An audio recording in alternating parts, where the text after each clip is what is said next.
few homes that made it. What does this make you think when you see this? It makes me think of something like the end of the world. Like Mods, can you put it on just chatting, please? Situation. This is chat. Insurance pays for that shit, right? Most iconic landscapes are transformed, contorted by fire and covered in ash. This is the Pacific Coast Highway. Normally their homes, they had to be insured. You're not allowed to, I'm pretty sure you're not allowed to have a home without being insured. Properties now dust. Clayton watches as his neighbour's home burns down. They just had a baby. Premium, extra expensive. What do you mean premium? What does that mean, premium? 4 days ago or something. And they live in that house? Yeah. They did. Anger is growing at the perceived lack of firefighters on the ground. People attempting to protect their own properties. We've had 2 hoses and there has... Why would their premiums go up? This was also another... If it's a natural disaster. It's not like it's their fault or anything, right? What?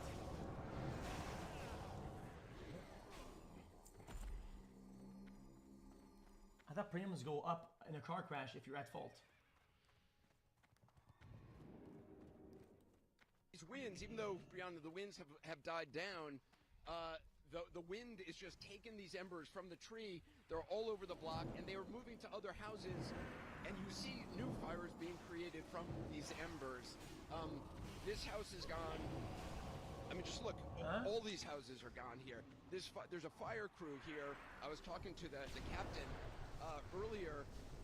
They ran out of water here on this street about 30 minutes ago. They went, they hooked up the hydrants, they turned them on, the water ran out. So now they're just moving on to another area. What they did when they don't have water is they try to create defensive perimeter. Wait, so they force you to have insurance. You're forced by law to have insurance, right?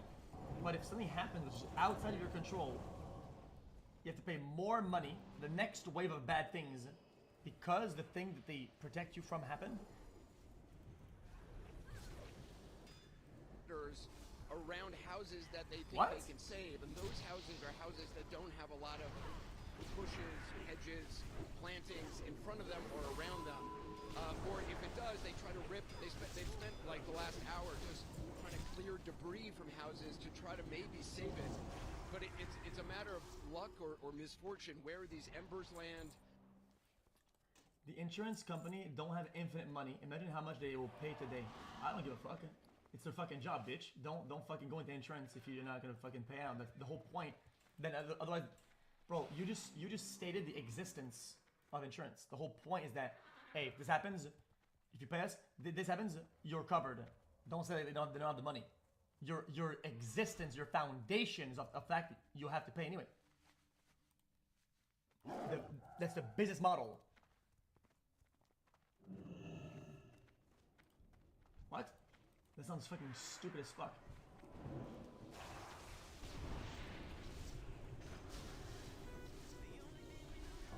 Sounds like what Luigi was arguing it. Luigi didn't argue anything. Luigi killed. That's not. There's no argument here. Like everybody can say the arguments without getting kills. Like what?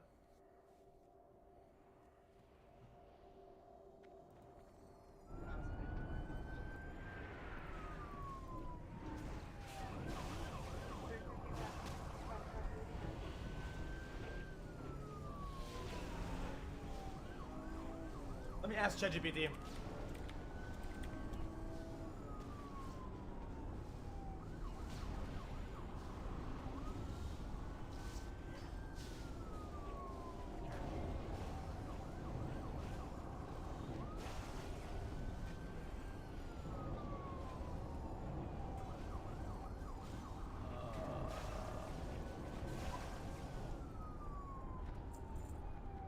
Wait, what the fuck?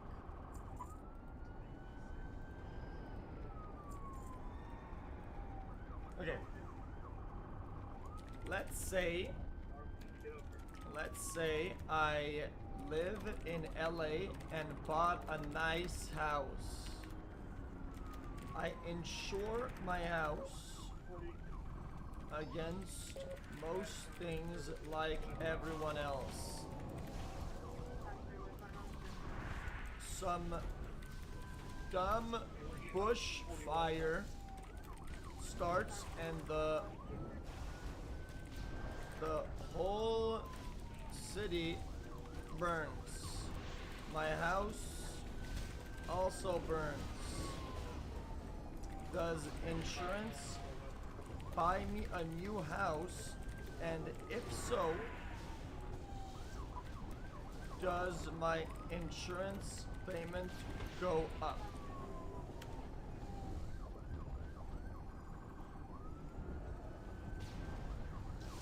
Coverage detail. The ground burns down to the wildfire. The homeowner's insurance payout depends on terms of your policy. Replacement cost coverage. Annual cash value. This pays the value of your home minus depreciation. Wait, minus depreciation?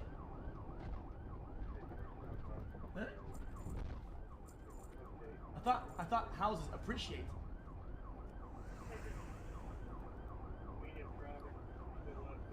Don't houses appreciate?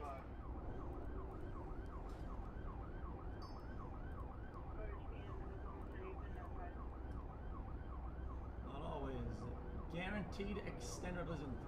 Some policies offer additional coverage above the insured amount. Amount in spikes in construction.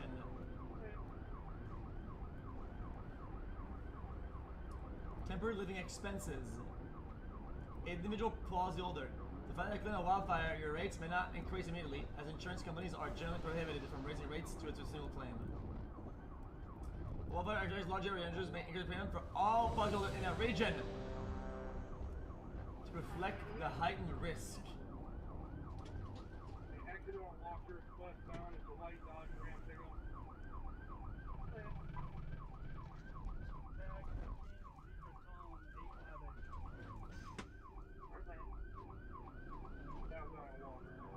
Southbound Walker. Southbound Walker.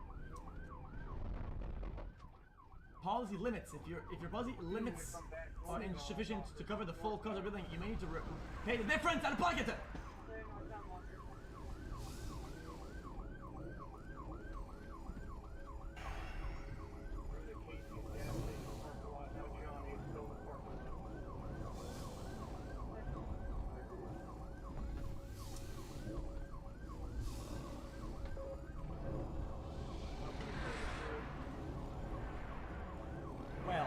Well, why don't they just ask for more money ahead of time if you're in a high-risk area? Can't afford to pay it, don't live there. They do, and they still ask for more after?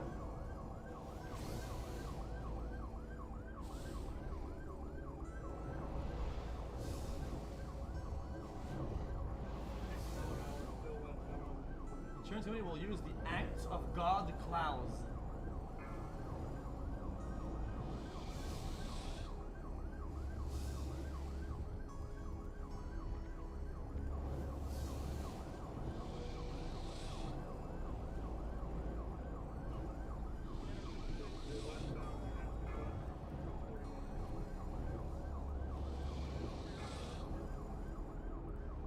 Insurance dropped its coverage for California homes months ago. Now wildfires are claiming more houses. Huh?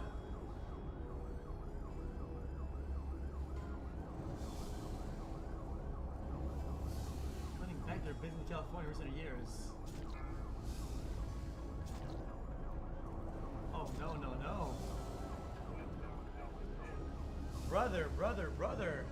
This is like the casino forcing you to play the fucking roulette, forcing you to put chips down, and then lowering the payout margins when the ball starts going to the right place. The ball starts rolling, it's about to go in the area you bet it on, and they're like, now it's 18-1, 4-1. Actually, it's none. We're not playing this round. Like as the ball's landing, holy shit. That's fucking diabolical.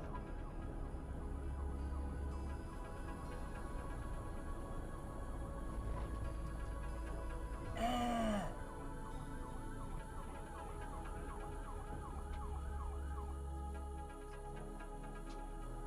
now they clap his cheeks. That is not. Oh! Brother, imagine this went into ongoing traffic.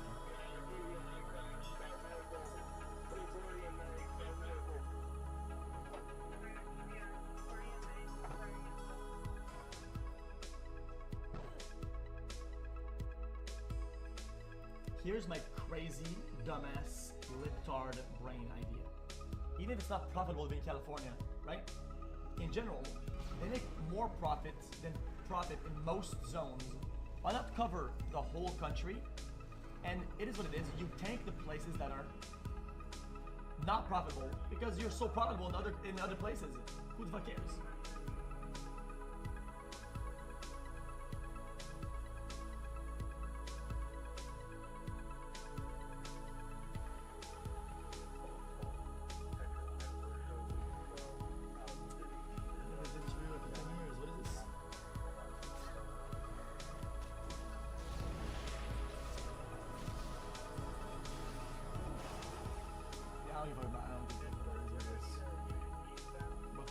Bro, Twitch always hated me as what it is.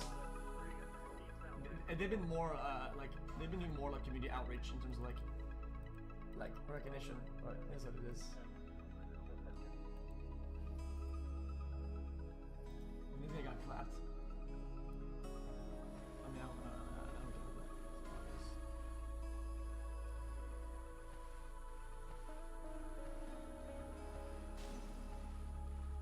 What else we got today, Jam?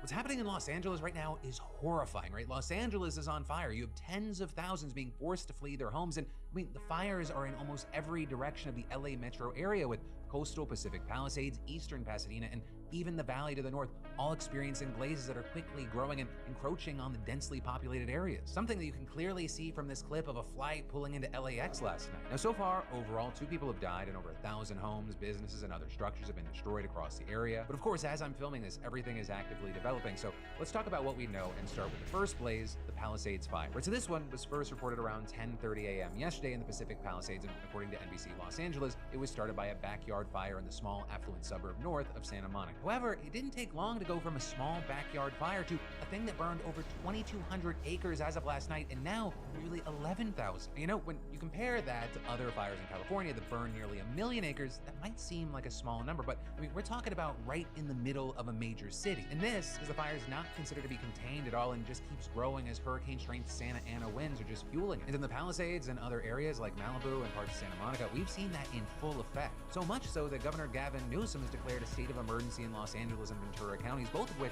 straddle the Santa Monica mountains and where the fire seems to be moving. Now with that, so far, 10,000 homes are under mandatory evacuation orders, and the photos and the footage coming out of this, it's crazy. Like, for example, some of the most startling footage I've seen are these 2 guys who left a home as the fire was closing in. We tried, bro. Sorry.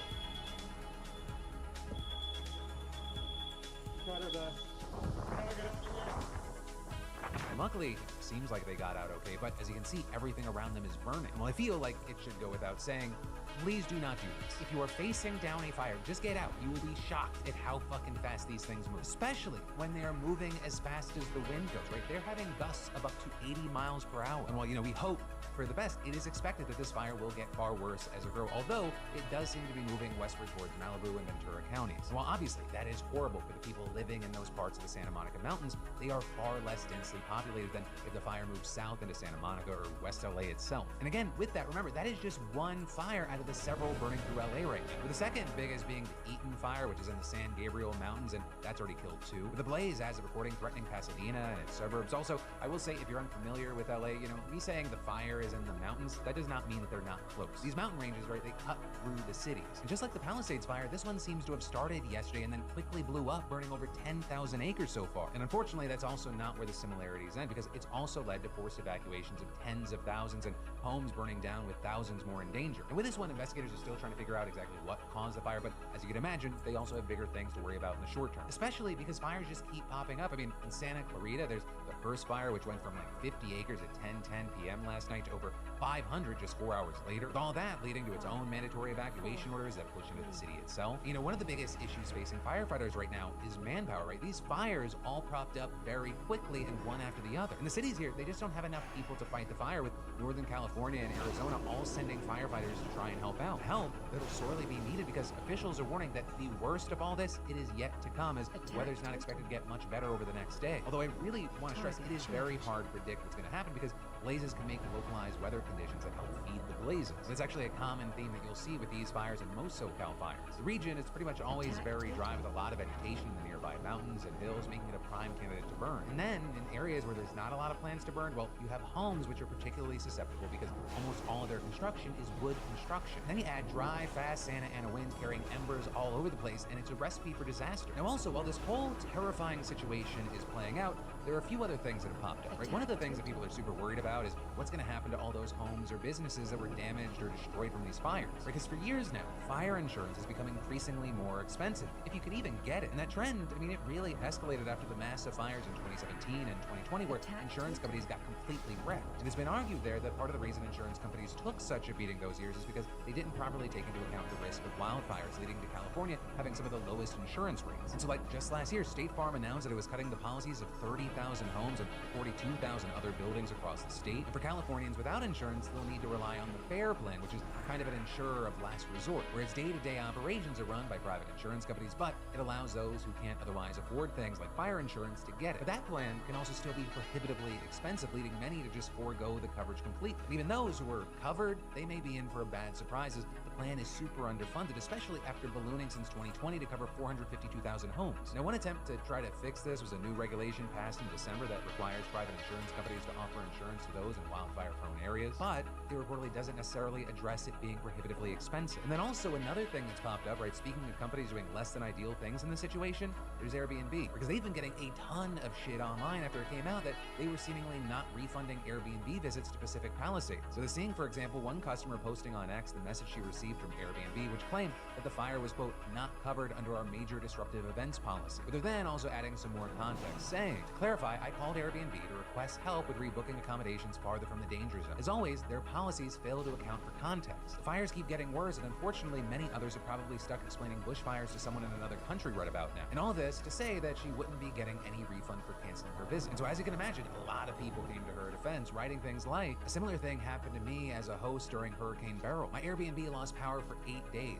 Day 1 after the hurricane, Airbnb was super helpful. Day 2, they were basically like, why can't you host your guest? If you can't, we're gonna penalize you for canceling last minute. As well as, I had a similar experience when Hurricane Helene hit. You could turn on the news and see it rolling in. My property had no power or internet and had to tell the guests good luck. The Airbnb staff said, we have to wait for X person to approve that this is a covered event before taking any action. Beyond disappointing and pathetic. However, it appears what we've seen is that Airbnb has since backed down and said that the areas being affected by the fires are now covered under their major disruptive events policy, and added, our thoughts are with everyone affected by the fires and we have issued a full refund. Right, and then the last thing that I'll touch on with what's been popping up is we're seeing a lot of people mad at Los Angeles Mayor Karen Bass and the city's decision to cut the LAFD's budget by $23 million back in June for the 2024-2025 fiscal year, with many claiming that this is partially why the department is struggling to contain the fires. However, you have some saying, that $23 million claim, it's not completely true, although pointing this out is, I think, splitting hairs a bit, and that is because the budget was slashed by $17.5 million. And so people aren't wrong, right? The budget got slashed, it's just by $5.5 million less. And this is you have people pointing out that when she signed the budget, Bass assured people that the department would continue hiring and expand training for medical training, since being paramedics is such a huge part of being a firefighter in LA. And in a statement, you had her adding, this budget serves as a reset, in part by continuing to hire for critical positions, including police officers and firefighters, while eliminating some of the department's vacant positions, thereby prioritizing our city family over empty desks. And with that, reportedly, the LAFD hasn't responded to multiple media outlets asking for a comment about whether the budget cuts affected their readiness, which, I think is understandable. They have their hands busy right now. But also here, you have some noting that while $17.5 million is a lot of money and is a cut, it's just about 2% of the department's annual budget of about $820 million. In this, as you have others arguing, there's more nuance here, considering the fact that the LAFD is hardly the only department dealing with this. And that, because like with most wildfires in the state, many agencies are responding, including the California Department of Forestry and Fire Protection alongside the Los Angeles County Fire Department. And this is resources are still expanding, with Governor Gavin Newsom announcing that the California National Guard would have resources deployed to try and help. For now, we'll have to keep our eyes on this, hope for the best. If you're out there, please be safe. If there are warnings, listen to them. If there are mandatory evacuations, leave.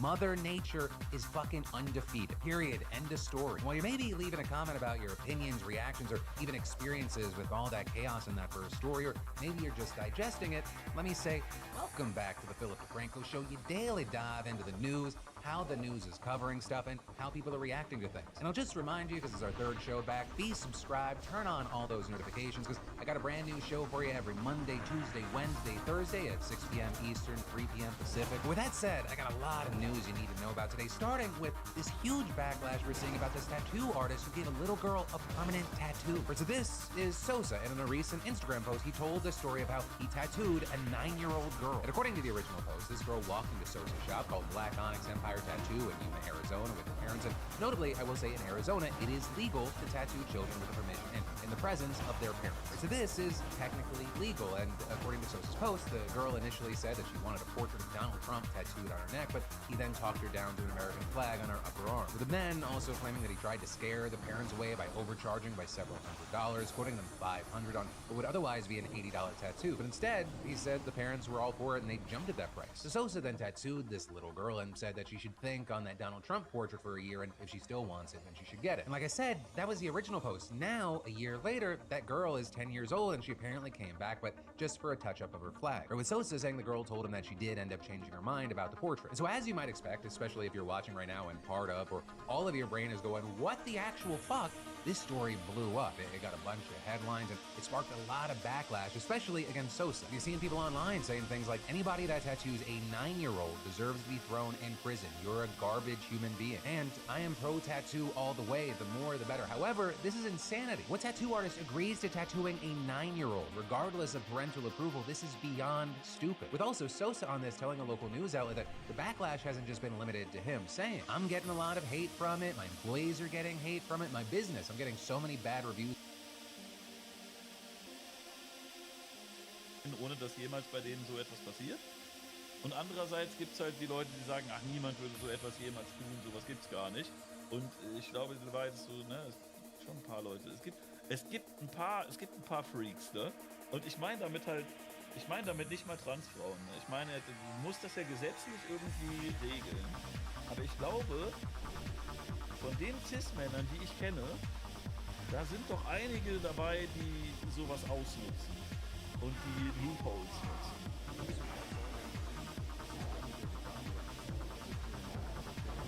Stimmt, schon wieder. Ja. Ja, also wie gesagt, ne, ich glaube, es gibt halt viele Cis-Männer, die echt eine Menge machen würden, um sich über sowas durchzuschmuggeln und irgendwelche Loopholes auszunutzen. Das ist die Webseite, das heißt, ich denke mir das Ganze nicht aus. Hier wird eingeleitet seit dem 1.11. Lilly Schulte denkt es sich nicht aus, dass der Deutsche Saunabund sagt, wir halten Cis-Frauen für Frauen. Ich glaube, auch im Deutschen Saunabund würde ich vermuten, der Altersdurchschnitt ist ein bisschen höher als in einem Lilly Schulte-Stream.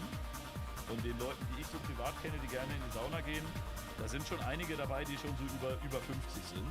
Und die sind, glaube ich, in dem ganzen Thema halt noch so ein bisschen, die haben, glaube ich, noch ein anderes Bild von Frauen und Männern als die Leute bei Twitch. Ich glaube, da sind schon doch einige Boomer drin. Wirkt das SBGG, soweit so gut. Danach kann beim Standesamt jährlich der Eintrag des Geschlechts unabhängig vom biologischen Geschlecht geändert werden. Ich habe jetzt nicht die Muße, spontan mal zu erklären, warum biologisches Geschlecht wieder auch einfach unglaublich anstrengend ist. Unglaublich anstrengend, hat Neitan uns schon erklärt. Neitan hat gesagt, biologisches Geschlecht gibt es gar nicht, weil Männlichkeit und Weiblichkeit daraus besteht, ob man gerne so schlingt oder Bier trinkt. Oder ob man Autos mag oder irgendwie sowas. Und dann hat er dann so wilde Kreise gemalt und gesagt, guck mal Leute, hier, XX-Chromosomen, aber mag Bier und Fußball. Was ist das? So, ja, okay, was ist das? Gut. Und warum die Aufteilung von Sex und Gender einerseits nachvollziehbar, andererseits aber auch wirklich katastrophal ist für die Anerkennung und die Authentizität von Körpern. Denn die Auti was? Katastrophal ist für die Anerkennung und die Authentizität von Körpern, denn Personen werden ja transgeboren. Warum ist das Ganze dann nicht biologisch? Egal. Dann ist alles biologisch. Halt. Wir lesen Weil, weiter. also das Problem ist ja immer wieder, Wörter werden benutzt, um Unterschiede klar zu machen. Ja? Das ist häufig wird Sprache ja so benutzt. Auch Gemeinsamkeiten, aber auch Unterschiede. Und man versucht jetzt irgendwie ein Wort zu finden, ja, was die Gruppen irgendwie beschreiben kann. Ja, cool.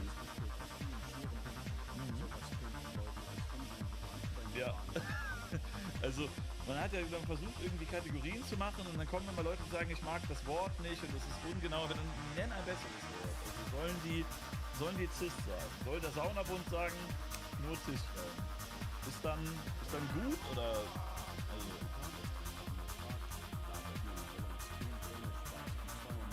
ja, das ist der Lifestyle. Pech gehabt. Oder Glück, je nachdem, wie das gefällt. Danke Postmark, danke Space Invader. Weiter voran. Dieses führt aber nicht zu einem anderen Zutrittsrecht in geschlechtsspezifische Bereiche. Okay. Zum Eintritt in diese, insbesondere auch die Frauensauna, sind nur Personen berechtigt. Ich bin mir ziemlich sicher, dass Lilly Schote da reingehen dürfen will, aber ich weiß nicht, ob sie das auch machen würde, aber an sich, ob ich Bier mag, vielleicht bin ich so mittel. Ich finde Bier ganz okay, aber ich trinke es sehr selten. Letztes Mal an Silvester. Deren primäre Geschlechtsmerkmale entsprechen sind. Okay, wir alle wissen, welche Geschlechtsmerkmale damit gemeint sind. Ja. Sie schreiben hier aber nicht aus, was sie damit genau meinen, weil Ach komm, du weißt, was gemeint sie ist für... Sie haben nicht Vulva geschrieben. Ja, na gut. Das erkennt man auch an der Formulierung biologisches Geschlecht. Für diese Leute gibt es genau zwei und sie wollten einen Übergriff nehmen, der beide einschließt, ja? Sollen die jetzt sagen, hast du einen Cock, dann nein oder was? Also welche Formulierung wäre dir denn lieber? Für normal halten, dass eine Frau natürlich eine Vulva hat. Das heißt, wir reden jetzt nicht mehr von einer Frauensauna, wir reden von einer Vulva-Sauna. Jetzt von Vulva für eventuell gebärende Personen oder was? einer Vulva-Sauna. Eine Vulva-Sauna. Können wir auch Bonusloch-Sauna nennen, wäre auch gut. Aber ja, ach komm. Das ist halt wieder so ein Ding, da gehen in diese Sauna wahrscheinlich 1000 Frauen rein im Laufe von einem Monat oder so. Und alle finden das Wort Frauensauna gut. Und du kommst irgendwie von der Seite als Person, die halt wahrscheinlich nicht rein darf und sagt, es heißt eigentlich Vulva-Sauna. Punani-Sauna ist auch ein gutes Wort, ne? Es gibt doch bestimmt irgendein Wort für die Punani, was so ähnlich wie Sauna klingt, damit man da ein Wortspiel mitmachen kann, ne? Die Frauna ist wieder falsch. Ja, irgendein Wort wird es doch geben. Gibt doch so viele Wörter für alle Geschlechtsteile, dass man da irgendwo vielleicht lustiges Wortspiel draus machen kann, oder nicht? Tsunami? Ach, keine Ahnung. Was wird es da geben? Pusauna? Ja, Shiner? Ja. Anusauna? Naja, Anus ist nochmal eine andere Körperöffnung, das haben Männer auch. Aber okay, egal, weiter. Natürlich, ein Großteil der Frauen auf dieser Welt sind cis. Die Yoni-Sauna, stimmt. Aber bei der Yoni-Sauna würde ich dann denken, dass das so wie so ein Dampfbad ist, wo man sich drüber kniet. Das gibt's sogar, oder? Ich glaube, das ist so wie wenn man wenn man krank ist und seinen Kopf in so einen Kochtopf macht, ne, mit so heißem Wasser und irgendeinem Medikament drin. Das gibt doch auch Leute, die sich da draufsetzen, oder? Die dann so... Ja, gibt's? Okay, ja, wundert mich nicht. Ne? Aber jetzt, wo es ja Olympia so heiß diskutiert wurde, würden wir doch die Sauna verbinden mit die Frauensauna lassen. Ich glaube nämlich nicht. Ich glaube nicht, weil, also es ist ja nicht direkt eine Vulva, was sie da wahrscheinlich... Also wenn es 5-Alpha-Reduktase-Mangel ist, das, was ja schon vermutet wurde, dann ist es keine Vulva, dann ist das eher ein Penis, der sich nicht entwickelt hat, aber okay. Frauen. Das heißt, es sind Frauen, Also biologisch gesehen, die sich ne? mit dem Geschlecht, das ihnen durch einen Arzt bei Geburt zugewiesen wurde, als Frau vollkommen fein. Die noch Jein, das ist schon mal auch wieder nicht ganz eine richtige Definition. Das ist ja das Imane Khediv-Problem. Also diese Erklärung ist direkt schon mal falsch und deswegen kommen wahrscheinlich Folgefehler. Wenn man jetzt sagt, Arzt sagt bei der Geburt ein Geschlecht und du findest es dein Leben lang cool, bist du cis? Jein, weil der Arzt kann ja eine Fehldiagnose stellen. Das kann ja sein, der Arzt kann sich ja irren. Beispielsweise 5-Alpha-Reduktase-Wandel. Da kommt ein Baby raus aus der Mutter, der Arzt nimmt das und es ist unten eine Öffnung. Das ist nicht direkt eine Vulva, aber es ist, ja, ist auch kein Penis. Ne? Das ist so, jedenfalls im Mutterleib schon hat sich der Penis nicht richtig entwickelt. Das ist sonst vom kompletten Körper eine männliche Biologie, nur ohne Penis. So, und da sagt dann vielleicht ein Arzt bei Geburt, okay, das ist eine Frau, aber da wird keine Periode passieren, da wird, die kriegen trotzdem vielleicht Bartwuchs, ja, die kriegen männlichen Muskelaufbau und so weiter. Also dann zu sagen, na, aber bei der Geburt hat ja einer Frau gesagt.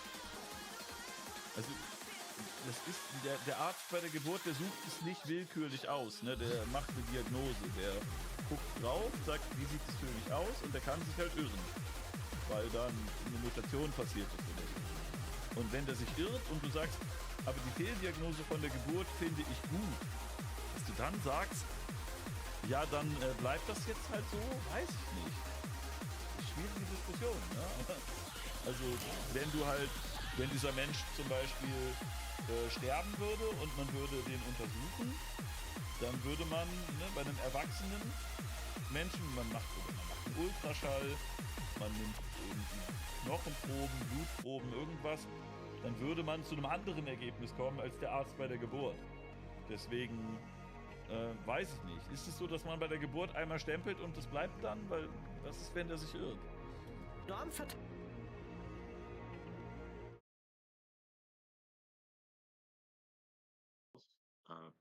Welcome, Alice.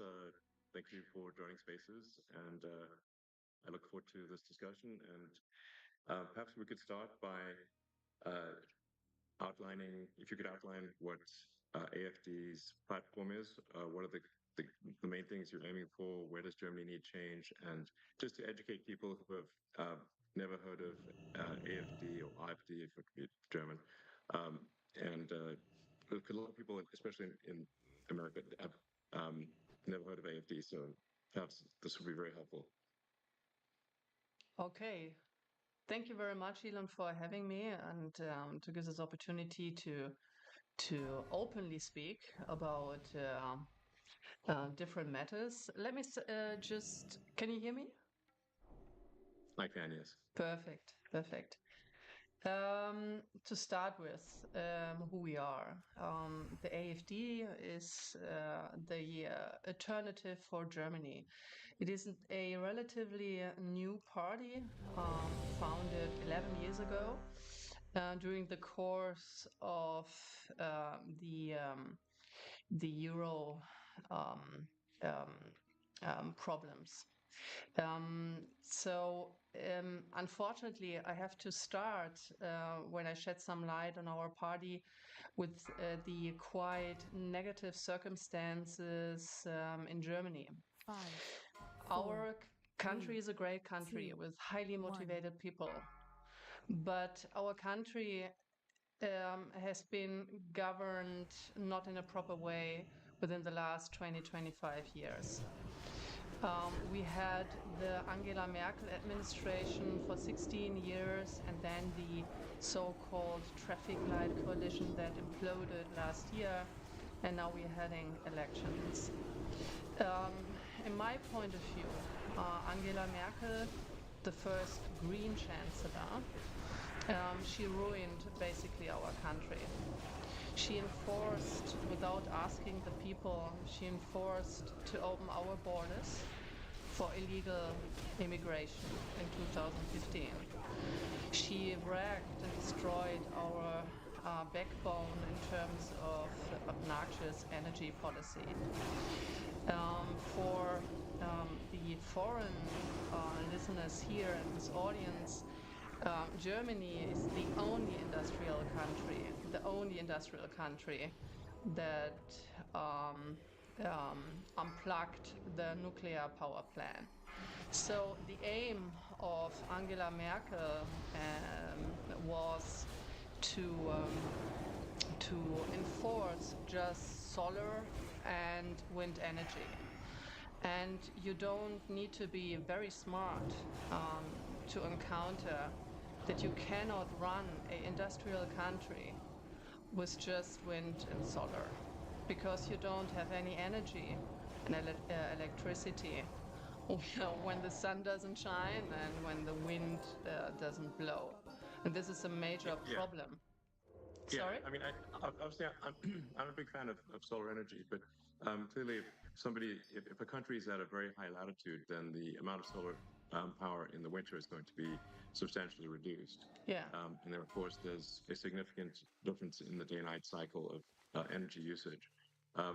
So a lot of power can be done with solar and with large-scale grid energy batteries, but it must be supplemented with other forms of power because there's not a lot of sunshine in the middle of winter in Germany. So the solution obviously must be a multifaceted solution where there's certainly renewables, but also there does need to be some amount of fossil fuel energy and especially nuclear. I think nuclear is very much underrated. I think it was tragic for Germany to shut down the nuclear power plants. In fact, they're very well designed, and I think that the right route is, in fact, to increase the amount of nuclear power substantially in Germany. This would be great. Yes, absolutely. Yeah. Yes, absolutely. So that was the reason why I wanted to shed some light on the current situation. So in order to form an opinion what our party stand for, because this is exactly what you said. We stand for a energy supply diversification. We cannot run a industrial country like Germany with a still strong manufacturing base. To tell you the truth, our manufacturing production, it peaked in 2018 and it plummeted since then due to high energy costs. And you cannot run a country like that. So therefore, we say, look, we need to be technology open. And we need to reinforce again nuclear power plants, because nuclear energy supply is carbon free, right? So therefore, we would also reduce our carbon footprint, which is obnoxiously very, very high. And this is the entire irony about it. So our governments, like the Angela Merkel government and the so-called ridiculous traffic light coalition, they enforced a green policy upon our country that doesn't work. And and we would like to go back to technology openness here. I think that makes a lot of sense. I mean, my recommendation, and I've said this publicly before, is that Germany should not merely reopen the nuclear power plants, but substantially increase the power generation. In the same space, meaning without increasing the size of the nuclear power plant in any meaningful way, without increasing the amount of land area that it uses, you can dramatically increase the power output of a nuclear power station, because the actual core part of the power station is extremely tiny. People don't quite realize just how small the center core of a nuclear power plant is. Yes. It's like amazingly tiny, and so you can actually, in the same land area, no increased land area, dramatically increase the amount of nuclear power that any given nuclear power station is producing. You do need a water source to run the steam turbines, but really far more power output is possible than people realize. I think that the sensible solution is renewables, but with a lot of nuclear, and then to supplement where that there has to be some amount of hydrocarbon power generation to supplement. Yes. It just needs to be sensible. Yeah, absolutely. But do you know what? So just let me do just like one more example, because like wind turbines, wind energy, in comparison to nuclear power supply, is highly inefficient. Also, in terms of land use. So, for instance, I give one example just to shed some light on it. If you were to replace one nuclear power plant, let's say like Emsland nuclear power plant here in Germany, with an annual electricity production of 10 billion kilowatt per hour, with modern wind turbines, with a production of just 8 million kilowatt per hour per year, you would need 1,250 wind turbines just to replace this one power plant. And with a rotor diameter of 70 meters and the minimum distance from large wind farms, you end up around with like 100 square kilometers. For example, this corresponds to half of the major city of Stuttgart, right? So, this entire thing, and just to stress the fact again, you don't need to be very smart just to do your calculations. But our energy policy. Sorry. The crazy thing is like a bunch of these energy questions. You do not need to be like a world leading physicist. It's very basic math, like yes, high school, less than high school level math. I'd say middle school math even. It's very straightforward, not complicated. Yes, absolutely. And then during the crisis, like during the war, huh? Sorry. No, please go ahead. Yeah. So during the war of Ukraine, so our gas supply was just destroyed, and that actually shed some light on our severe dependence on Russian gas. And do you know what the government decided in this crisis when the energy prices skyrocketed after we were cut off of cheap energy supply from Russia? They switched off the last nuclear power plant to even more create a shortage of energy. So either you must be very stupid or you just hate your own country. Isn't it? I think it's mostly the very stupid category. The very stupid. Well, I mean, there's an old saying that like one should never ascribe to malice that which can easily be explained by incompetence. Yes, you're perfectly right. No, so. But yes, I actually, when I saw that Germany was turning off the power plants after being cut off from gas supplies, from Russia, I thought this is one of the craziest things I've ever seen.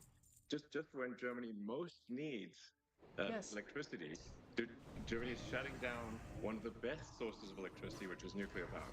Yes, and completely carbon free. Yeah, crazy. It's crazy. Yeah.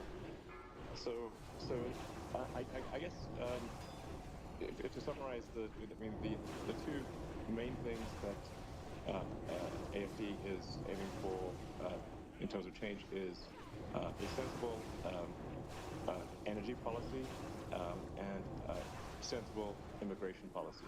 Yes, exactly. So, but actually even more. So we would like if I may continue a little bit, because now it's a complete new situation for me. That I just can have a normal conversation and I'm not interrupted or negatively framed, how that has been in the media the case in the last 10 years, which is completely ridiculous.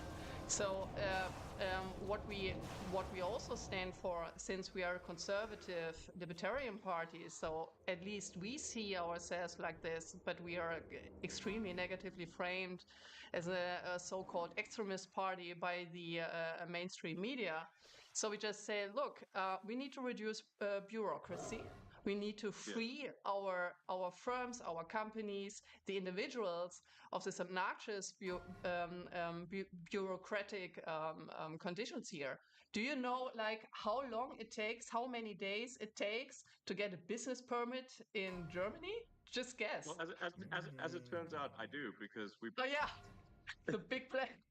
So how many days did it take you? Car factory, just near Berlin. So we had many, many challenges. I mean, this is, to be clear, like we actually had a lot of support, a lot of local support, a lot of local support from the local government, from the national government, and despite all that support, just the sheer number of rules that the people in the government are required to follow is completely crazy. And we had to, I think it was 25,000 pages was our permit. And it had to be all printed on paper. 25,000. Yes, but I think this is maybe crazy. more than that in the end. 25,000, and then there has to be many, many copies made. So it literally was a truck of paper. Because we're like, surely we can make this electronic. Isn't that better? No, not possible. You need to have that on paper in Germany. And they say, no, it has to be paper. I'm like, this is crazy. This is only a few years ago. It's not the distant past. I mean, it's like we're well into we're a quarter of the way through the 21st century. It's like, guys, let's just 25,000 actual printed pages, and then I believe every page needed to be stamped with a physical stamp.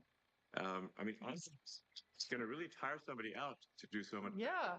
They're going to get some many people with tired arms. Yeah, they're going to get a repetitive stress injury from having to stamp. Stress injuries. Just send it to the hospital or something. I mean, that's yeah. Truck of paper.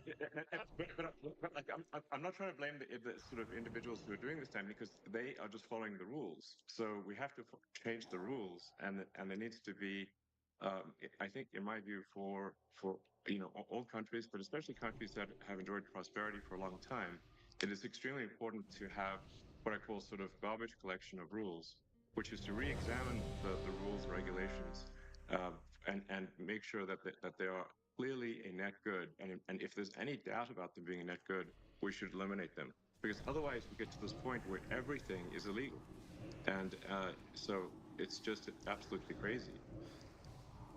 Absolutely. And it's not only about bureaucracy, it's also about taxes.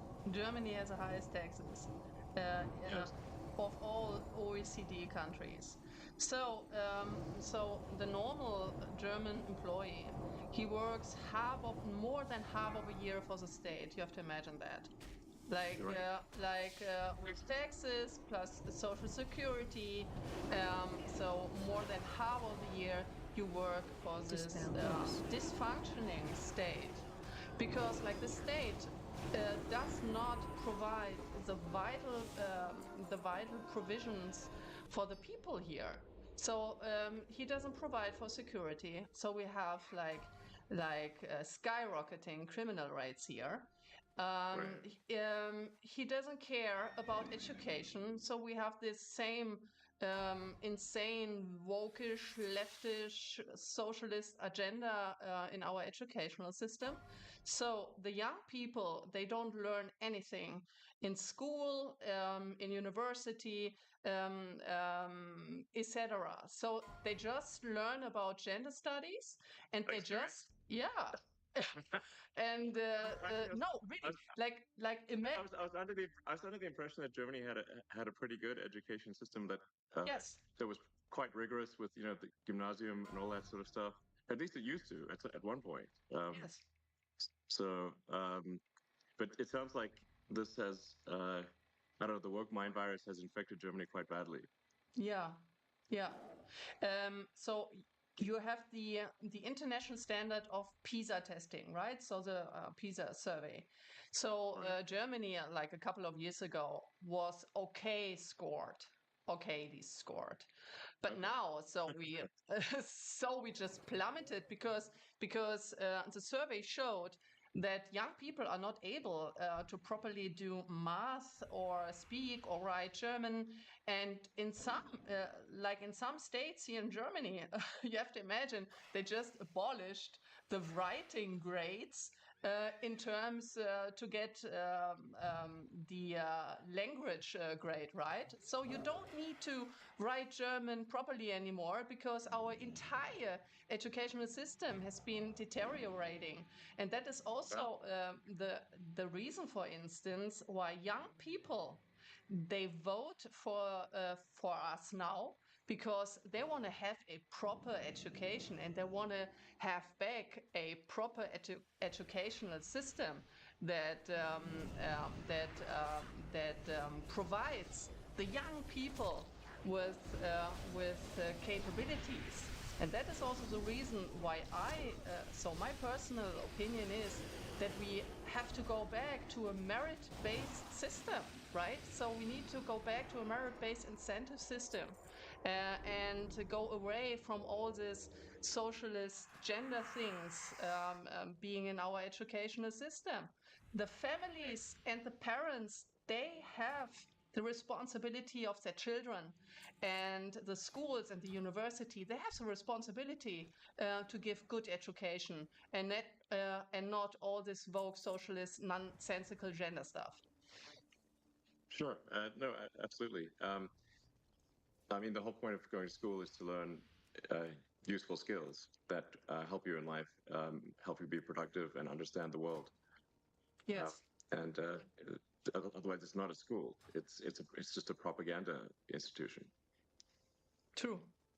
Yeah. So, okay. Well, I mean, that makes a lot of sense. So let's see.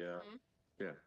So maybe I can just go on, because I was just giving an example of the educational system where the state fails because our state, the government, collected in the last year a record high of income tax. So they collected like around above 1 trillion, right, of euros. So it is a record high tax. But the state, they cannot handle taxpayers' money. So what do? So they just throw the money out of the window for immigration in our social system, for instance. So since 2015, just to give you some numbers and also the audience to have an idea what's going on here in Germany. So we had an influx of almost 7 million people, but these are the officially counted. So 7 million people? Wow. Okay. 7 million people of influx since 2015 officially counted. And then because the people, they just another funny numbers. Our state allows people to throw away their passports before they cross our borders that are not protected and controlled. So 57%, almost 60% of the people coming into our country through an open border, they throw away their papers. Why do they do that? Because once entered our country, our funny country, with this funny immigration policy, they cannot be deported anymore. So that's the reason why. So our state, our government, like the Angela Merkel government and the last one, they proclaimed a policy that everyone can choose to cross our border to immigrate into our social security system and cannot be deported afterwards because they threw away their passports. I mean, like, how insane is that? Well, it is very insane, but that's exactly what's happened in the U.S. Yeah, So, exactly. I mean, clearly there's a sort of I don't know, sort of a far left agenda that's being pushed throughout Western civilization, any place they can go, because the exact same thing was done in the U.S. where and now they're sort of calling people illegal immigrants. They call them undocumented, and the reason undocumented is because they threw away their passport, just like you're talking about.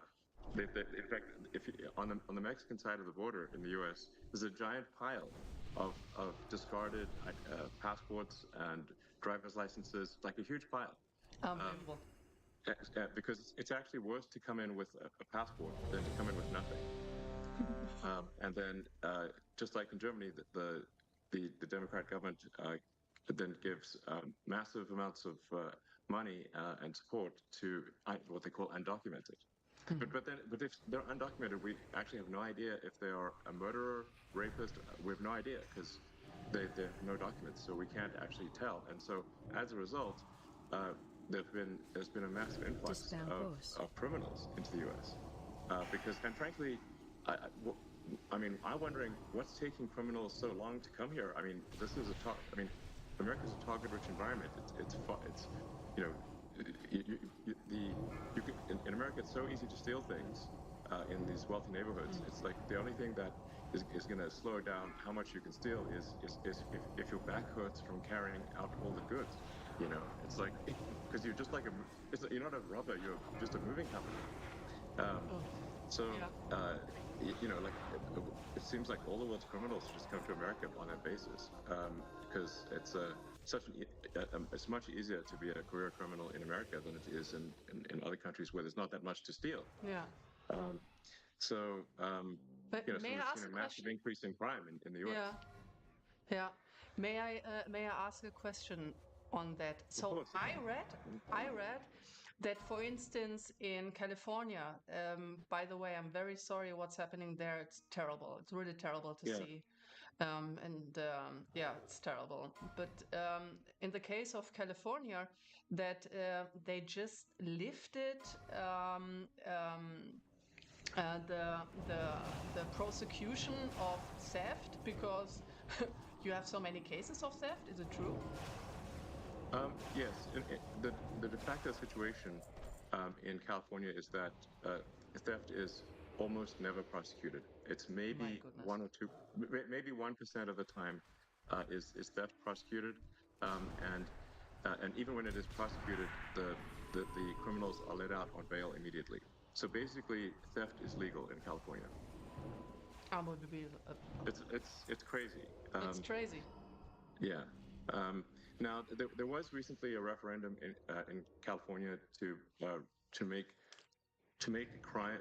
stealing illegal again, which was and actually that was a very popular, and it passed. Because it was actually literally legal to steal anything under $1,000, which means people could just walk into a store at $1,000 at a time and take out anything they want. And if the storekeeper stopped them, the storekeeper would be arrested. So this is literally like the Joker and Batman. It's like the criminals, are in charge, and the honest citizens are arrested. It's just completely insane.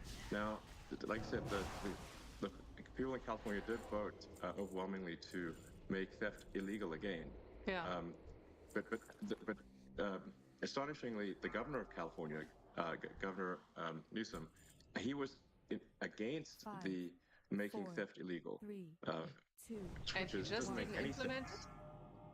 Yeah, well, no, but what they're going to do is, even though it is technically illegal again, the sort of far left will refuse to enforce it. Unbelievable. So because you really need two things for something to work, for laws to work. You need both the law and you need enforcement of the law. And if you don't have, this is something that George Soros really figured out. I mean, he's sort of brilliant guy, but honestly very anti-human in my opinion. It is that you don't actually need to change the law; you just need to stop enforcement of the law, and that does the trick. I think there is somewhat of a reawakening in the U.S. and I think even in California, people are tired of this, and they want change. And I think that's really, if you say like what people are wondering, like why did Donald Trump win? And it wasn't just a small victory. In the U.S. elections this year, President Trump won the Electoral College. He also won the popular vote, majority of the people, and the House is Republican and the Senate is Republican. What this says is the American people are demanding change. They're being very clear. And my recommendation for the people in Germany is to do the same. If you are unhappy with the situation, you must vote for change, and that is why I'm really strongly recommending that people vote for AFD. That's my strong recommendation, and I think this is simply the sensible move, uh, and I think Alice Beetle's a very reasonable person, and hopefully people can tell just from this conversation, like nothing outrageous is being proposed, just common sense. Um, so, in fact, as I've said publicly, I think only AFD can save Germany. And I just want to be very clear about that. Only AFD can save Germany. End of story. And people really need to get behind AFD, and otherwise things are going to get very much worse in Germany.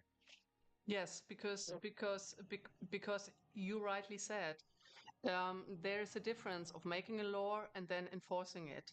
So now we have the situation in Germany where you have, on the one hand, you have the AfD, and on the other hand, what's so-called the Uni Party, right? The Uni Party consisting of all the others, because they stick together, and no matter what they say, they're not able to implement, to enforce the promises they're doing in every election, especially the Angela Merkel party.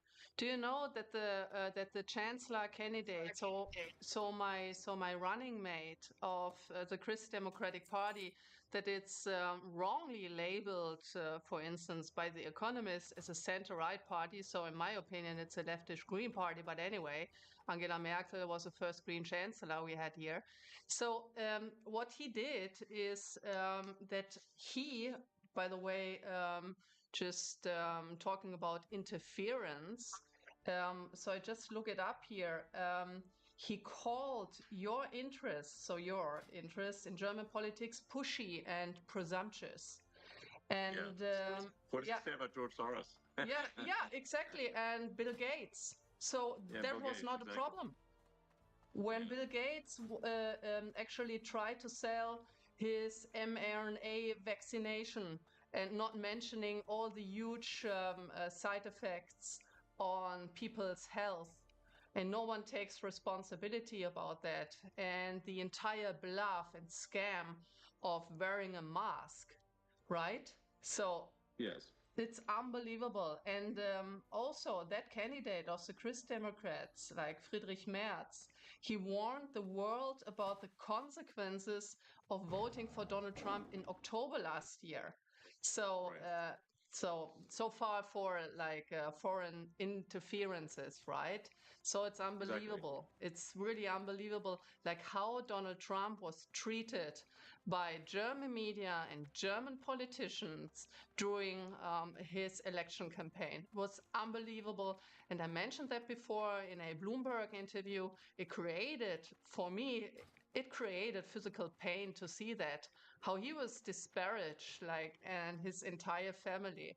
So, yeah, so I feel very sorry for these people. Just like, saying negative things, and now while we talk, 150 bureaucrats of the European Union are watching us, our conversation, to enforce this ridiculous Digital Services Act that is nothing else than a censorship on free speech. But free speech, right? It's yes. And you said it, free speech is a precondition of democracy. If you are not able to form a proper opinion and exchange opinions and ideas, and a democracy should be a competition of the best ideas, right? And of compromises. Absolutely. Yeah, but yes, exactly. Without freedom of speech, people are obviously not able to say what they want to say, and then they cannot make an informed vote. So if people are simply fed propaganda and have no access to what's really going on, then they can't make an informed vote, and then you don't have a real democracy. So that's why I say, free speech is the bedrock of democracy. There must be free speech in order for people to make an informed vote. So that's essential. And you can sort of, it's actually quite easy to tell who the bad guys are. It's like, who wants to shut down freedom of speech? They are the bad guys. It's very clear. Yes. And do you know what? What Adolf Hitler did? The first thing, he switched off free speech. So he controlled the media, and without that, he would have never been successful. Not Yes, exactly. successful. But Yes, this is what you do. absolutely. Yeah, no, exactly. That was one of the first things he did was to control the media and imposed extreme censorship. Um, and really what he was trying to do was shut down any pro-Semitic media. Anything pro-Semitic or any defense of the Jewish people was shut down. So we have like very few for those who want censorship, I think they should be careful what they ask for, because once you institute censorship, it's only a matter of time before that censorship is turned on you, and eventually they will censor you, and that's the danger, because people love to censor things they don't agree with, but they don't realize that one day that censorship is going to be turned on them. Absolutely. So, yeah. So you mentioned, of course, Hitler and whatnot. Now, there's a lot of the media wants to portray AfD as far right, as somehow associated with Nazism or something like that. Perhaps you could address that concern, because people, when they hear sort of right wing in Germany, they naturally have a bit of a negative reaction. Yes, thank you. Thank you for the question. First of all, I would like to, since I'm a economist, I would like to shed some light on the idea, when we talk about Hitler, on the idea of the National Socialists. Back then, during the Third Reich, the National Socialists, as the word says, they were socialists. Adolf Hitler considered, They nationalized industries like crazy. Yes, absolutely. He was a communist, and he considered himself as a socialist. So what they did, they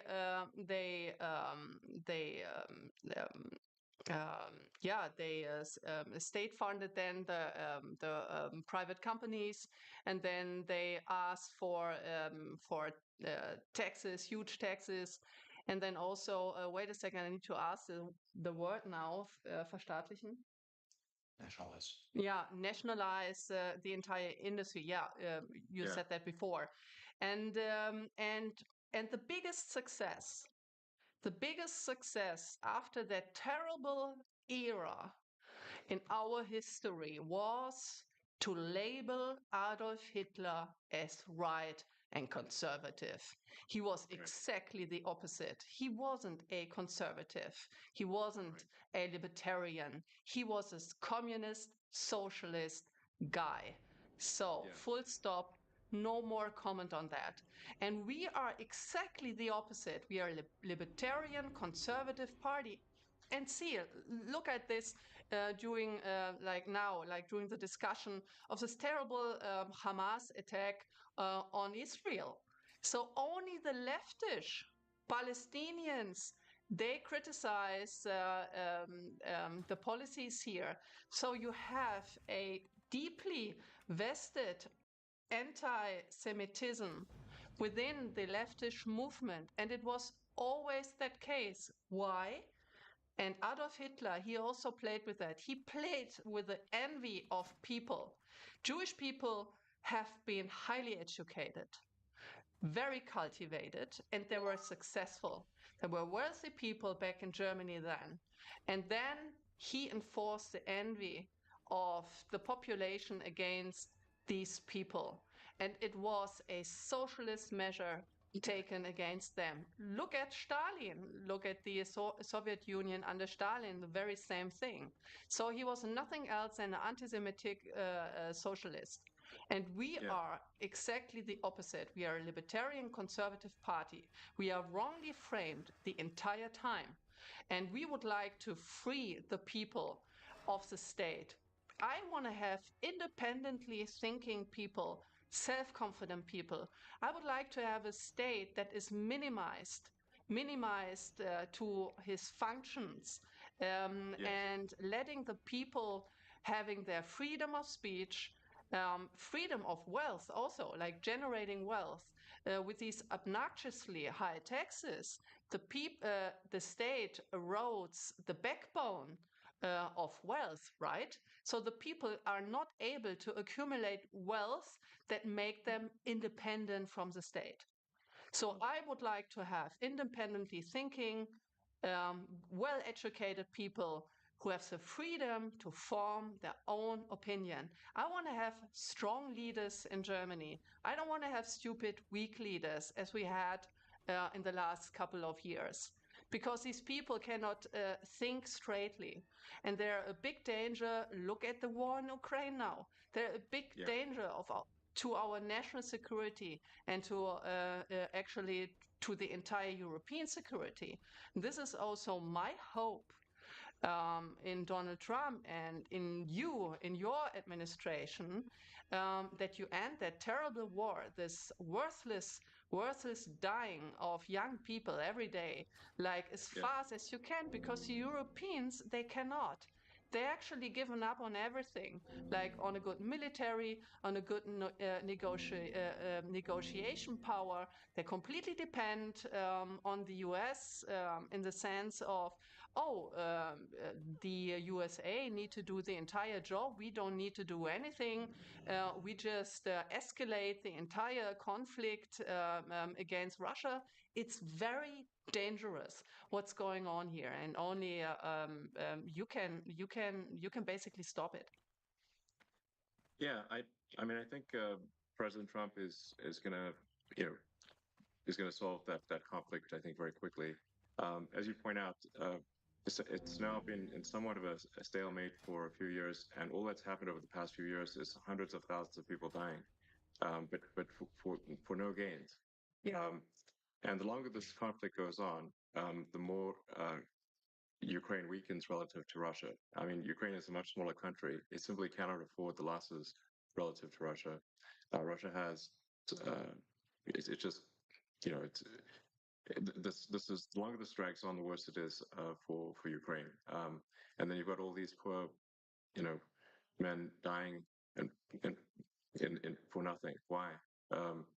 So. I hope this terrible conflict can be resolved quickly, and I think it will be under President Trump. Yeah, it would be great, actually, because this is our no really like the people here, like many people are anxious, and they're anxious for a very good reason, I think, because this conflict has a potential to escalate big time towards a nuclear exchange. And here, the European governments, they have no measure, they have no strategy, they have no red line, no storyline of their foreign and security policy towards Russia, towards Ukraine. They have no strategy to end that, and they don't have the military power, right? So they underspend the budget to NATO for actually for decades, like for a very long time. Like the average, for instance, of Germany, because the share of GDP is supposed to be 2%. So Germany, on average, I think was just like slightly above 1%. So Germany didn't contribute, but Germany is also not prudent of the defendants of our own country. So this is the second thing. So we are completely dependent on the US. But I think, and I've listened to this very interesting speech of J.D. Vance. He said he doesn't want to have client states, right? Right. Yeah. So he wants to have independent states who that also form their own independent opinion on things, right?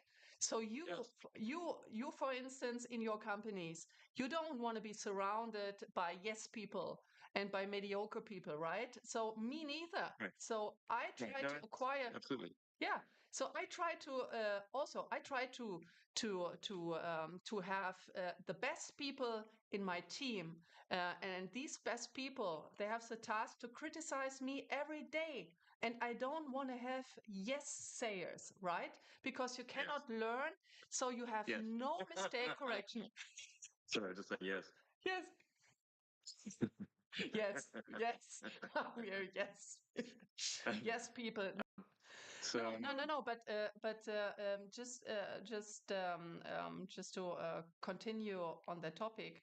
So if you don't have that feedback loop, so your rocket may explode, right? But here in this critical phase of this terrible war in the Ukraine, uh, many people may die due to these stupid policies that have been many made. people have died. Yeah, indeed. Yeah. So, well, I mean, let's sorry, touch on some maybe potential what people may view as hot button issues. Like, Sure. What are your views on Israel?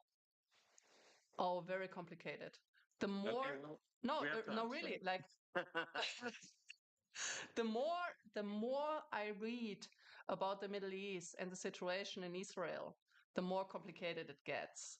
And to be honest, I wanted to ask you about a potential solution because, to be honest, like in my humble opinion, I don't see a solution. So maybe Israel have to find some alliances with the Sunni states, maybe if possible. Yeah, to be honest, from my point of view, like from my perspective, it's a very complicated situation, and I don't, you know, I'm not this person. I'm not a politician.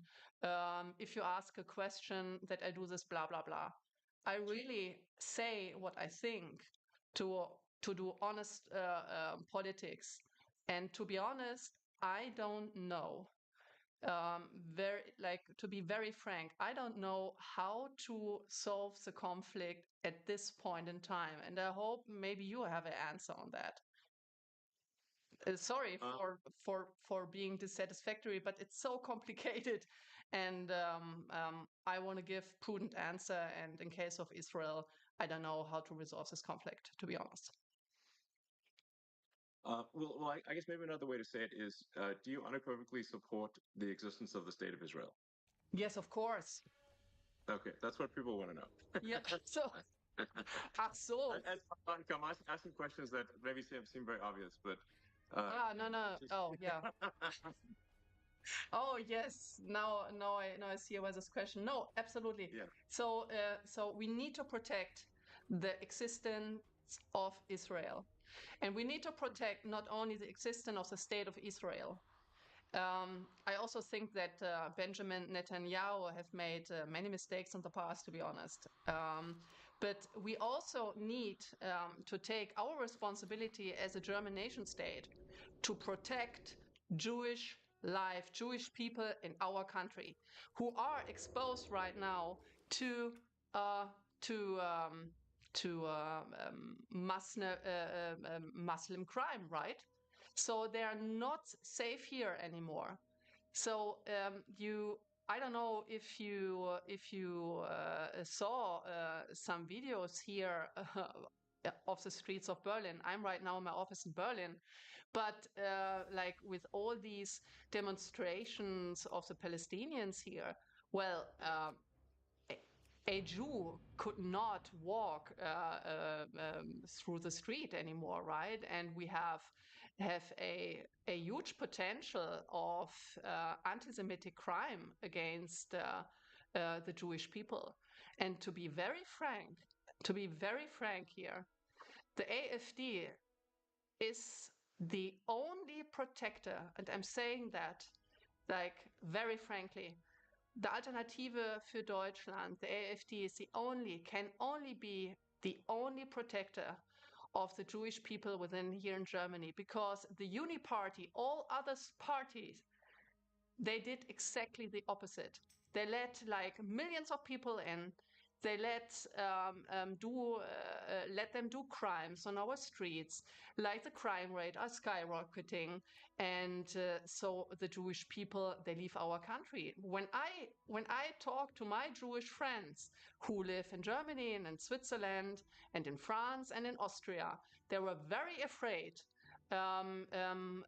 after the Hamas attack on the 7th of October, because they were afraid that they would likely to be attacked by Palestinians, by Hamas supporters, or by the Antifa, or by the leftist terrorists. I don't know, but they were very afraid, very sensitive on going on the streets, and we step up for these people, even though the opposite in the mainstream media, the opposite is claimed. But Yes. this No, is absolutely. this is not true. It's just a lie about our party. Yes, I think that's what I wanted to just make it clear that the AFD is being massively misrepresented, especially in the Western media. Um, so yeah, and you know, and no, obviously I very much support the state of Israel, but I mean I also believe that we want to be mindful and have empathy for civilians who are dying as well. The Sure. when I've had conversations with Prime Minister Netanyahu, and I think we're largely agreed. I mean, so there's three steps, which is like there's no choice but to um, eliminate those who wish to eliminate the state of Israel. Hamas essentially. But then and then the second step is to fix the education so that people, the Palestinians, are not trained from when they are children to hate and want the death of Israel. So you've got to fix the education system, and then the third thing, which is also very important, is to make the Palestinian areas prosperous. This third step is very important, um, and this is maybe the hardest step, which is but you have to have that third step. You have to bring prosperity. You have to help rebuild, and you have to bring prosperity. And I've had this conversation with many people in Israel. I said that third step is essential. Um, True.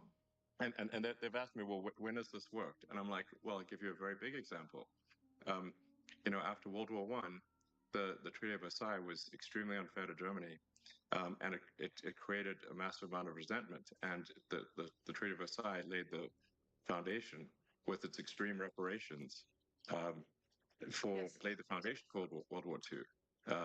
Without the Treaty of Versailles, Hitler would not have succeeded. Yes, true. And yes, and then, but if you look at so then the lesson was learned. So then after World War II, when Germany and Japan were defeated, the U.S. actually helped rebuild Japan and Germany, providing financial support to rebuild Japan and Germany, and now Japan and Germany are allies.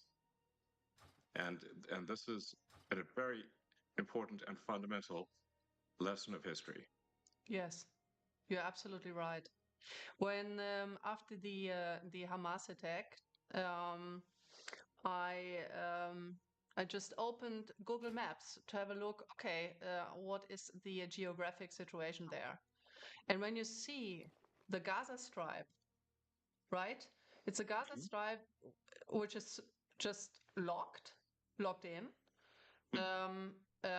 with no resources and not even water supplies. So there can be cut off a water supply and other supplies, just like instantaneously. And this construction also like just having a look like from a geographic perspective, you don't need to be very smart that this is not going to work out. And to make this area wealthy with specific measure being taken, it's a very vital first step. True. Yeah, I think it's essential, and it requires overriding the natural human instinct for reciprocity, which is that to basically an eye for an eye. But the problem with that, an eye for an eye, is that if you keep doing that, an eye for an eye, as the saying goes, an eye for an eye makes everyone blind. That's why I think there's great wisdom to forgiveness. Yeah. You need both strength and forgiveness. But this is the only way to stop the endless cycle of violence. It's a very nice sentence. Like the eye for an eye makes everyone blind. Yeah, exactly. So, so hopefully that can be the future. That's the best future I can think of. I think there's not some other future that works. So how about, may I ask you another question? Because we just jumped topics. What is your point of view? We stopped that your administration will end the war in Ukraine very swiftly. But what is your perspective on the instruments and measures that could be taken? So, would you like to talk about it? Can you talk about it a little bit? So, what we could expect? Yeah. Well, this, to be clear, I mean, this is up to President Trump. He is the commander in chief, and so it's really up to him. So I don't want to speak for him. So, but I do think that there is a path here to a resolution, and it does require strong leadership in the United States in order to get this done. Yeah. So, yeah. But I'm confident that it can be done. Okay. Yeah. And I do think it's possible to have peace in the Middle East as well. These are possible. So, and I think that would be a great future for the world. Yeah. So, yeah. No, great. So it's absolutely fair. Very, very fine with me. Yes. Well, let's see. Are there any other topics we should discuss, or if you have any questions for me, or anything yes, people absolutely. might want to know about? Because I want to ask, and many people are interested in that. So why do you believe that flying to Mars and populating Mars is your top priority topic, the SpaceX? And when do you think, when will you be ready to have a human expedition to Mars? If you allow, if I may ask this question, because everyone is interested. So these are great projects. Of life as we know it, of consciousness. And if we are a multi-planet species, the probable lifespan of consciousness is dramatically greater than if we are a single planet species. This is not to say that I think that Earth is about to die or anything like that, but there is some risk. If there is a global thermonuclear war, or some extreme natural event like a giant, meteor that hits the Earth that causes a mass extinction event. I mean, if we look at the fossil record, there are at least 5 extreme mass extinction events that would have just basically extinction events that would have destroyed all of humanity completely. There's 5 of them at least, and so I think if we should take this opportunity today, because for the first time in the 4.5 billion year history of Earth, it is possible to extend life and to extend consciousness beyond Earth. And that window of opportunity may be open for a short time, or it may be open for a long time. But just in case it is open for a short time, we must take advantage of this window and as quickly as possible become a multi-planet species and ensure the long-term survival of civilization. So what is your time frame for for an expedition, like for the first human expedition? Well, yeah, so there will be something that happens that annihilates civilization. On Google, with the man going on to say that this situation was an exception, right? Saying that he usually cuts off at 15 years old with parental consent, but in this case, there was more to the story than what was in the original post. Claiming now that the girl and her parents, that they're from Turkey, and after listening to their story and hearing how important this was to them, he decided to give her the ink. Saying they were just very grateful to be here in the United States. They were just being grateful. They said they saw Donald Trump as a hero, and adding to the New York Post, it was a cultural thing. Would I do it again? Probably not. However, I was moved by the story they had. And, with all this, even in the face of all the backlash, you have Sosa standing by his decision, even as he's also saying there should be more regulations on tattooing minors. Saying, I don't think tattoos on kids is the right thing to do. I think laws should be made. I think a Sosa law should be made because I posted it. There should be an age limit. However, I will say that hasn't stopped even those within the tattoo industry itself from criticizing Sosa's decision here. For example, Ben Shaw, who's with the Alliance of Professional Tattooists, telling WBTV that while tattooing a kid may be legal with parental permission in Arizona, that does not make it ethical. Saying, it can give us professionals a bad reputation if you see a 10-year-old child with a professional tattoo and they say they got it at a tattoo shop. That degrades us as a whole. Also, I do want to note here that amid all the conversation that's very much been focused around Sosa, there is also a lot of criticism towards the parents of the girl. With us also seeing people online saying things like, no 9-year-old should ever be getting a tattoo in the first place. The parent of that child is so irresponsible and does not deserve their kid at all. With all that, I gotta pass the question off to you. What are your thoughts here? Is Sosa in the wrong? Are the parents in the wrong? Is the law in the wrong? Yes to all, no to all. What are your thoughts here? But from that, I'm gonna take a quick break from the news to say the new year is great for setting goals and getting organized, but let's be real, we don't magically get more hours in our day. And that is exactly why tools like today's sponsor, Rocket Money, are key for me. Rocket Money is a personal finance app that helps find and cancel your unwanted subscriptions, monitors your spending, and helps you lower your bill so you can grow your savings. They show all my subscriptions in one place, and they help me cancel the ones I forgot about so I'm not wasting money. Plus, I can track spending, set budgets, and get alerts for price hikes, keeping me on top of my finances effortlessly. Their goals feature, it helps you save for things like paying off credit cards or building savings. Plus, they will even try to negotiate to lower your bills for you. You just submit a picture of your bill and they'll take care of the rest, like dealing with customer service, Cybertruck, explosion, and attack. Apparently, he used ChatGPT to help plan it. Right? It happened New Year's Day at the Trump International Hotel in Las Vegas, and it was reportedly carried out by a highly decorated soldier who had been deployed to Afghanistan twice and was struggling with PTSD, among other issues. With us previously really only knowing that the authorities said that he took his own life just before the explosion, but now police have just released some additional information about both the attack and the attacker. And with that, they said the guy used ChatGPT to work out some of the details of the plan. With them saying that they uncovered searches on ChatGPT for information on explosive targets, the speed at which certain rounds of ammunition would travel, and whether fireworks were legal in Arizona. And so with that, you had the sheriff of the Las Vegas Metropolitan Police Department calling the use of AI here a, quote, game changer, and adding, this is the first incident that I'm aware of on US soil where ChatGPT is utilized to help an individual build a particular device.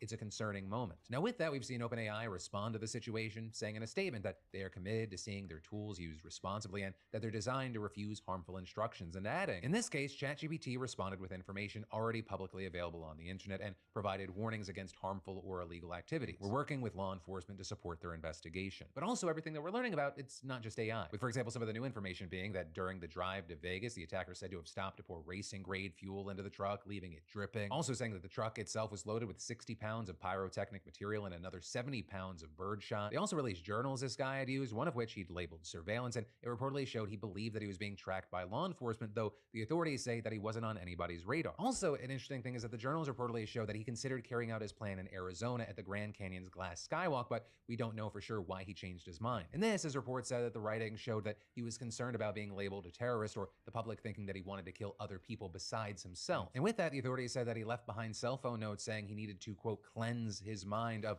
the brothers I've lost and relieve myself of the burden of the lives I took. And while investigators have been working to determine whether this attack was politically motivated, law enforcement says that it seems like this guy didn't have any ill will toward Donald Trump or Elon Musk. In fact, one of the notes that he left behind reportedly said that the country needs to rally around them. And that is on top of what the authorities said last week, that the attacker had left notes saying that the explosion was meant to be a wake-up call to the troubles in the United States, writing, Americans only pay attention to spectacles and violence. What better way to get my point across than a stunt with fireworks and explosives? Though still with this, apparently there's more to come, with the authorities saying that there is still a 6-page document that they're reviewing with the Defense Department, so they haven't released it yet. And this is, they're also still looking through a laptop, a mobile phone, and a smartwatch. But from that, let's shift to the Donald Trump news today. Because as it turns out, we may actually be getting special counsel Jack Smith's findings on Donald Trump, or at least some of them. Because Smith's report had 2 volumes, one on the case regarding Trump's alleged interference in the 2020 election, and the second on Trump's handling of classified documents. And just this week, the Trump-appointed judge in the classified documents case temporarily blocked the release of the whole report. But now today, the Justice Department is saying that it intends to still publicly release Part 1 on the election, while holding back the part on classified documents to avoid any prejudice as the case plays out against 2 of Trump's co-defendants, with Attorney General Merrick Garland arguing that because Part 1 of the report has nothing to do with the defendants in the ongoing case, an injunction blocking Part 1's release isn't needed. Though with that, the filing did say that officials still intend to share a version of Part 2 to members of the House and Senate Judiciary Committees upon request, with lawyers saying there, this limited disclosure will further the public interest in keeping congressional leadership apprised of a significant matter within the department while safeguarding defendants' interests. So with all this, as far as when we'd actually get the election section of the report, that's unclear. It is still blocked, and as The Guardian explained, the DOJ's efforts to get it out, it's still going to face hurdles. So the department is arguing that they have the authority to, at the very least, release that first section. So, that is something that's still going to have to play out. But then regarding the second volume, you had the AP explaining, the announcement lessens the likelihood that the report on the classified documents investigation, which of all inquiries against Trump had once seemed to carry the greatest legal threat, would ever be released, given that the Trump Justice Department almost certainly will not make the document public even after the case against the co-defendants is resolved. But really, with all this, what I'd say is, as far as how this is going to play out or when it's going to play out, that remains to be seen, especially as we are now just 12 days away from Trump officially becoming president. But then let's switch to international news, because we need to talk about just how insane the situation in South Korea is right now. Because really, we're just waiting to see if all hell's about to break loose as law enforcement there is getting ready to take another crack at arresting President Yoon. Because Yoon, he's under criminal investigation for insurrection over his failed attempt to impose martial law early last month, with that whole dumpster fire leading to his impeachment on December 14th, with then the man who took over as acting president, the former prime minister, also being impeached on December 27th. But even with all that, while Yoon's presidential powers were suspended, he technically remains in office. Where the country's constitutional court, they have roughly 6 months to decide whether to remove him or hold a new election or reject the impeachment and restore his powers. And in the meantime, as president, Yoon retains immunity from most charges except insurrection or treason. But of course, insurrection is exactly the charge being levied against him, with a South Korean court actually issuing warrants to arrest Yoon and search his office and residence at the end of last year. And that then led to a nearly 6-hour standoff last week in which authorities were kept from executing the warrant by a human chain of hundreds of presidential security service and military guards. With all of this notably happening at Yoon's residence in an upscale district of Seoul known as the city's Beverly Hills, where his neighbors include the likes of K-pop stars from BTS and the families behind major Korean conglomerates like Samsung and Hyundai. Except now, it's not just a luxury villa, it is a fortress and potential battleground. Right? I mean, the Presidential Security Service has literally been fortifying the compound this week with barbed wire and barricades, using buses to even block access to the residence. And all of this as you had investigators asking for an extension of the warrant to arrest Yoon, with a court actually reissuing a warrant yesterday. And now, as of recording, we're waiting to see what the second attempt is going to look like. With a seeing yesterday, the head of the office leading the investigation even apologizing for failing to arrest the president after the standoff last week, but also saying, we'll do our best to accomplish our goal by thoroughly preparing this time with great determination that the second warrant execution will be the last. Though also, with that, he didn't specify how many days the court had given him before the new arrest warrant expired. Also, while he didn't object when members of parliament called for more aggressive action to execute the arrest warrant, he didn't discuss exactly what options were being considered to achieve it. But of course, given the potential involvement of hundreds of armed men on either side, there's some concern about how this could end up. Though notably, their acting president Choi Song-mok reportedly urged authorities to do their best to prevent any injuries to citizens or physical conflict between government agencies while executing Yoon's arrest warrant, with one expert even suggesting the police should consider delaying the use of force in favor of so-called cognitive warfare. So, for example, using loudspeakers to persuade presidential security agents that they could face personal consequences by obstructing justice that could mean the end of their careers and possible criminal records. Though there, a key thing is the police have already reportedly ordered the head of the Presidential Security Service to appear for questioning on potential charges of obstructing justice, which he has so far ignored, with them now also threatening to seek a warrant to detain him if he continues to defy summons. And so one of the big questions that's been raised by all this is whether the Presidential Security Service needs to be reformed, which on that, you had one South Korean lawyer, for example, arguing that the service has, quote, turned itself into a private militia. And then you had an opposition lawmaker claiming the Presidential Security Service is a symbol of imperial presidency and a legacy of our authoritarian past, and adding, we need to stop it from acting above the law and acting like an agency of absolute power. But also with all this, of course, this isn't just about politicians and law enforcement. Right? This whole situation has divided the country's people as well, with pro-Yoon protesters facing off with anti-Yoon folks and competing protests near his residence. And, while surveys suggest that the majority of South Koreans, they're not fans of Yoon, the supporters he does have,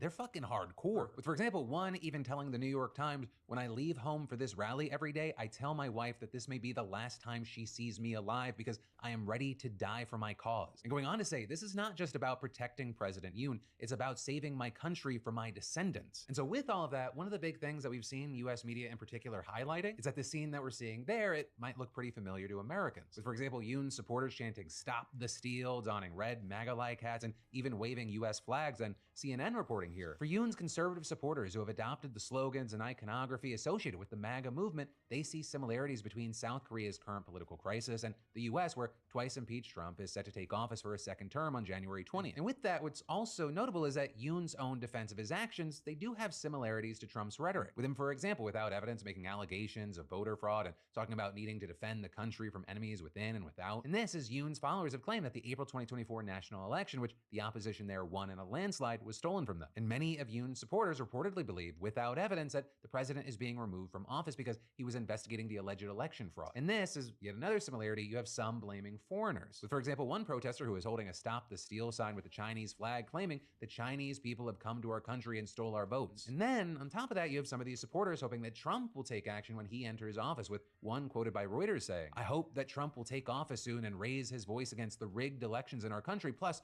around the world, so as to help President Yoon to return to power swiftly." Though, to be clear there, right now, Trump has not commented on Yoon's situation, and there are no clear ties yet between his campaign and Yoon's backers. But then with all of that said, as far as where these conspiracy theories are coming from, you have many people pointing their finger at YouTube, because Yoon's own talking points, they've reportedly echoed those of right-wing YouTubers in the country. For example, even a columnist for a conservative-leaning South Korean newspaper claiming last month that Yoon's so-called YouTube addiction had caused him to fall into a world of delusion dominated by conspiracy theories. And this is also a dozen participants in a recent rally interviewed for a New York Times article, for example, were reportedly all firm believers in the conspiracy theory, saying that right-wing YouTubers were their primary or only source of news. With one telling the Times, "They speak the truth. I no longer read newspapers or turn on TV. They are full of bias." And so with all that, while we're waiting to see how everything with Yoon's impeachment and criminal case turn out over the next few days and months, we may also very well be dealing with something that's going to shape South Korea's future for years and years to come. But then, to switch to the final things today, let's do a congratulations and let's talk about yesterday. Starting with a congratulations to Stevie T, the latest SeatGeek prize winner who just won $500 in a weekly SeatGeek giveaway towards their choice of SeatGeek tickets. Stevie saying they're planning to see Fantagram with the winnings. And for the rest of y'all, that's right, SeatGeek and the Daily Dip are still giving away up to $1,000 in tickets, and you should definitely enter today if you haven't already. You just add code PDS to your SeatGeek app profile for a chance at the weekly $500 prize, no purchase necessary, and $1,000 prizes are available to Daily Dip subscribers who add code PDS newsletter, doubling entries and winnings. So yeah, go take advantage of that. But then, like I said, let's talk about yesterday with some commentary. And holy hell, y'all were active in those comments. I think we had twice as many comments on Tuesday than Monday, and a lot of those comments, unsurprisingly, had to do with the Trump press conference and just some of the wild things that were said. We had Bad Birdie with one of the most popular comments on the video saying, "Living in America as it is right now is like being stuck in the back seat of an alcoholic driver." With then Rem responding saying, "Being any of America's neighbors is like being a pedestrian having that alcoholic driver veering towards them." Though this is, you also had a few people like Brian popping up saying, "I loved everything he said." Meanwhile, we had Taylor saying, "Trump's already going back on all his campaign promises, but he's going to change the name of the Gulf of Mexico. Thank God he's addressing this very real problem Americans are facing, the name of a body of water." Others saying, "Living in Western Canada, I'm just sitting here thinking, oh no, they want to liberate our oil." Meanwhile, we had Selena chiming in saying, "As a Dane with no personal connection to Greenland, I find it incredibly and deeply concerning that this man is treating an entire country like it is a piece of real estate. Like the fact that people live there and it isn't just an empty plot of land seems like an afterthought." And adding, "This whole make Greenland great again thing he has going on is so fucked, and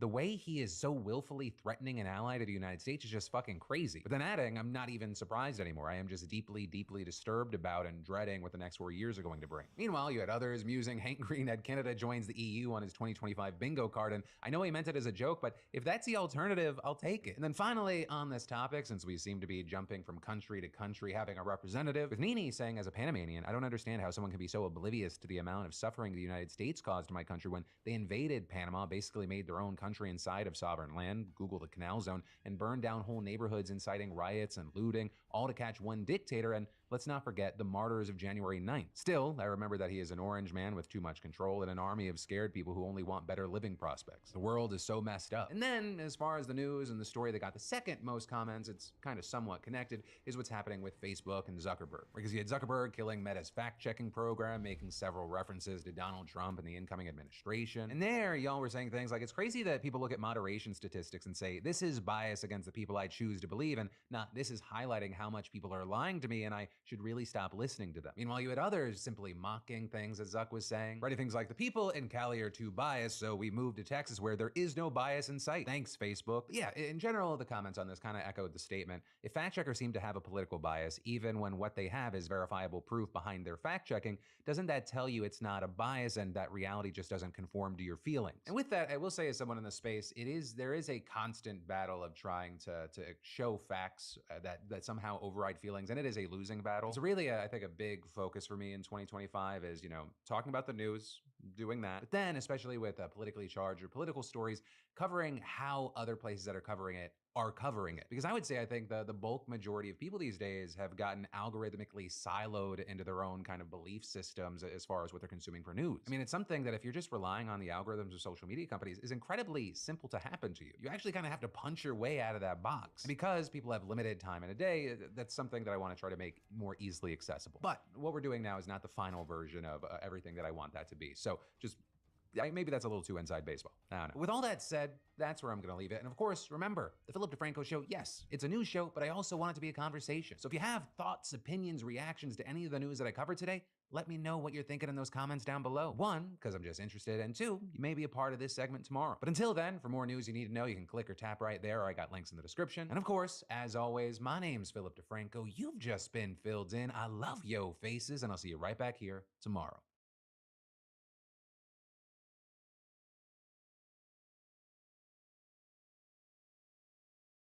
I have been glued to the coverage of the California fires